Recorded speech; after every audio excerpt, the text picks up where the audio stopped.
luar biasa. Tetap semangat, Allahu Akbar, yes. Oke, pada video pembelajaran kali ini kita akan belajar tema 5. Selamat belajar.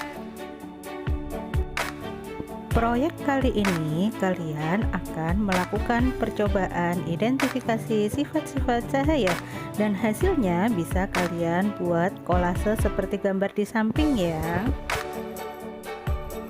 Tujuan pembelajaran yang pertama, menerapkan sifat-sifat cahaya dan keterkaitannya dengan indera penglihatan. 2. Memahami makna iman kepada malaikat-malaikat Allah serta memahami Quran surat Al-Falaq dengan baik dan benar. 3. Mengidentifikasi kerajaan-kerajaan Hindu, Buddha atau Islam di daerah lingkungan sekitar serta pengaruhnya terhadap kehidupan masyarakat. Cahaya merupakan ciptaan Allah yang menerangi langit dan bumi, seperti disebutkan dalam surat An-Nur ayat 35 yang berbunyi, A'udzu billahi minasy syaithanir rajim. Bismillahirrahmanirrahim.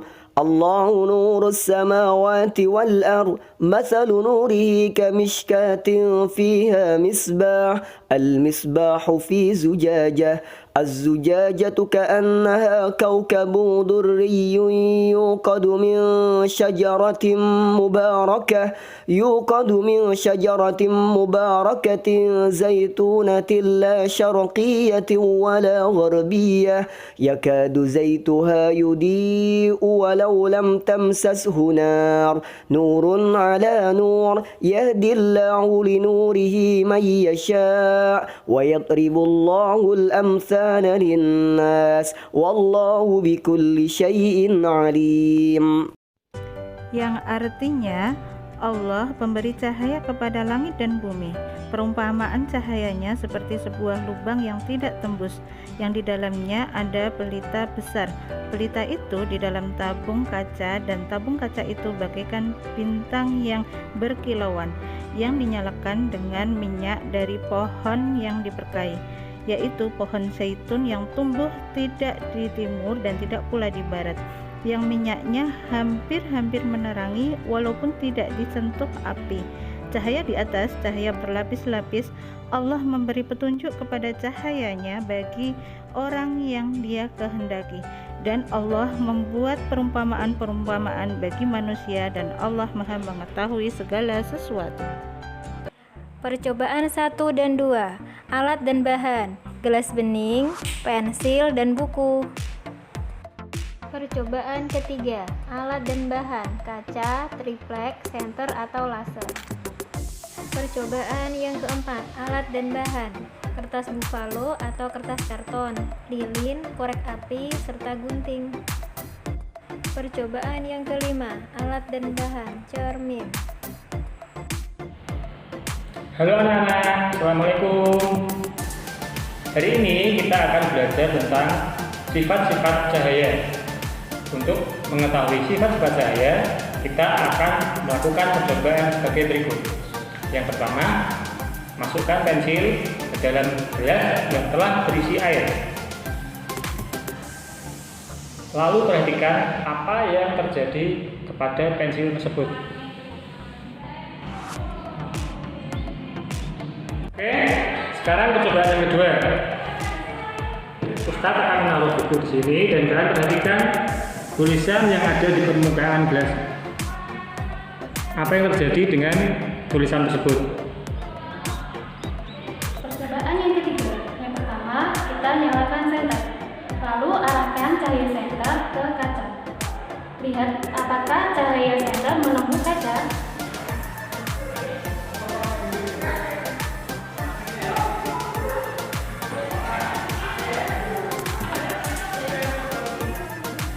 Lalu gantilah kaca dengan triplek. Kemudian nyalakan senter dan arahkan senter ke triplek. Lihat apakah cahaya menembus ke triplek. Percobaan yang keempat, kita siapkan gerobak karton, gunting,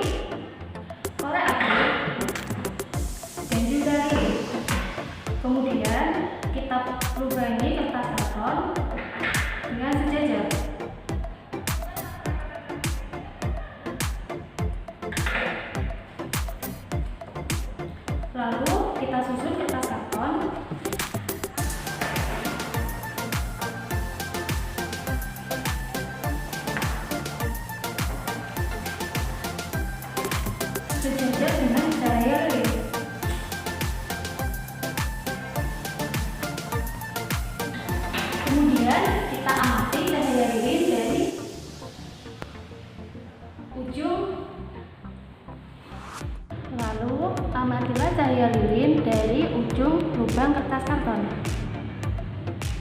Kemudian lihatlah apakah cahaya lilin nampak dari ujung lubang karton.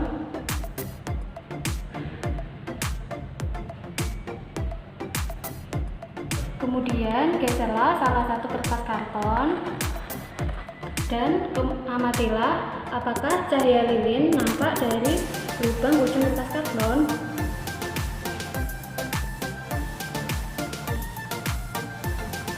Sekarang kita akan melakukan percobaan yang terakhir. Berdirilah dengan sinar matahari sambil memegang cermin. Lalu arahkan cermin ke arah tembok. Lihat apa yang terjadi. Dari percobaan tersebut, mari kita simak materi berikut. Sifat-sifat cahaya dan kaitannya dengan penglihatan. Cahaya merupakan salah satu bentuk energi. Tanpa cahaya, maka di sekitar kita menjadi gelap dan kita tidak bisa melihat benda. Nah, kita akan belajar tentang sifat-sifat cahaya. Sifat cahaya yang pertama bahwa cahaya merambat lurus.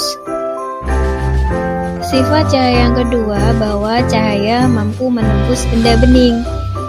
Benda bening adalah benda yang bisa ditembus cahaya. Adapun benda yang tidak dapat ditembus cahaya disebut dengan benda gelap. Sifat cahaya yang ketiga yaitu cahaya dapat dipantulkan. Cahaya dapat dipantulkan pada benda-benda yang memiliki permukaan mengkilap. Sifat yang keempat, bahwa cahaya dapat dibiaskan. Jika cahaya merambat melalui dua medium yang berbeda kerapatannya, akan terjadi pembelokan cahaya atau disebut dengan pembiasan. Sifat-sifat cahaya yang kelima, yaitu cahaya dapat diuraikan. Cahaya putih yang dilewatkan oleh benda-benda tertentu akan mengalami penguraian warna yang sering disebut dengan dispersi. Berikutnya adalah pemantulan cahaya. Yang pertama yaitu pemantulan baur. Pemantulan baur yaitu pemantulan yang terjadi jika cahaya mengenai permukaan kasar, misalnya air yang bergelombang karena angin. Pemantulan cahaya yang kedua yaitu pemantulan teratur. Pemantulan teratur yaitu pemantulan yang terjadi jika cahaya mengenai permukaan rata, misalnya cermin datar. Kalian sudah tahu kan bahwa Allah juga menciptakan malaikat dari cahaya. Nah, sekarang kita belajar siapa nama-nama malaikat itu. Nah, kalian pasti sudah tahu kan nama-nama malaikat? Berikut nama-nama malaikat: Jibril, Mikail, Israfil, Israil, Raqib, Atid, Munkar, Nakir, Malik, dan Ridwan. Selanjutnya, tugas-tugas malaikat. Yang pertama, malaikat Jibril bertugas menyampaikan wahyu. Malaikat Mikail bertugas membagi rezeki. Malaikat Israfil bertugas meniup sangkakala atau trompet pada hari kiamat. Malaikat Israil bertugas mencabut nyawa. Malaikat Raqib bertugas mencatat amal baik, dan malaikat Atid bertugas mencatat amal buruk. Berikutnya, malaikat Munkar dan Nakir bertugas menanya manusia di kubur. Malaikat Malik bertugas menjaga neraka, dan malaikat Ridwan bertugas menjaga surga. Pengaruh iman kepada malaikat dalam kehidupan seorang mukmin mencontohkan ketaatan malaikat kepada Allah, ikhlas dalam beribadah, berusaha menjauhi larangan Allah, mencontohkan kedisiplinan malaikat dalam beramal soleh, tekun dan semangat menuntut ilmu. Nah, sekarang kita tahu bahwa setiap amal perbuatan kita akan dicatat oleh malaikat. Maka mari kita perbanyak melakukan amal kebaikan. Salah satunya dengan mempelajari Al-Quran seperti menghafalkan dan memahami surat berikut ini. أعوذ بالله من الشيطان الرجيم بسم الله الرحمن الرحيم قل أعوذ برب الفلق من شر ما خلق ومن شر غاسق إذا وقب ومن شر النفاثات في العقد ومن شر حاسد إذا حسد. Artinya, katakanlah, aku berlindung kepada Tuhan yang menguasai subuh dari kejahatan makhluk yang Dia ciptakan, dan dari kejahatan malam apabila telah gelap gulita, dan dari kejahatan penyihir yang meniup pada buhul-buhul, dan dari kejahatan orang yang dengki apabila dia dengki. Video di depan tadi merupakan salah satu contoh ajaran Islam, di mana Islam masuk ke Indonesia setelah agama Hindu dan Buddha. Hal itu bisa kita ketahui dari adanya kerajaan-kerajaan di Indonesia berikut ini. Identifikasi kerajaan Hindu, Buddha, dan Islam di Indonesia. Beberapa kerajaan yang ada di Indonesia: Kerajaan Tarumanegara, Majapahit, Sriwijaya, Aceh, dan Kerajaan Gorontalo. Kerajaan Tarumanegara. Kerajaan Tarumanegara atau lebih dikenal dengan sebutan Kerajaan Taruma merupakan kerajaan Hindu yang beraliran Wisnu, yaitu kerajaan yang pernah berkuasa di wilayah barat Pulau Jawa. Tarumanegara adalah sebuah kerajaan tertua di Nusantara yang meninggalkan catatan sejarah berupa prasasti yang sangat terkenal, yaitu Prasasti Ciareten. Kerajaan Majapahit. Majapahit merupakan kerajaan yang bercorak Hindu terbesar di Pulau Jawa. Rajanya yang paling terkenal adalah Raja Hayam Wuruk.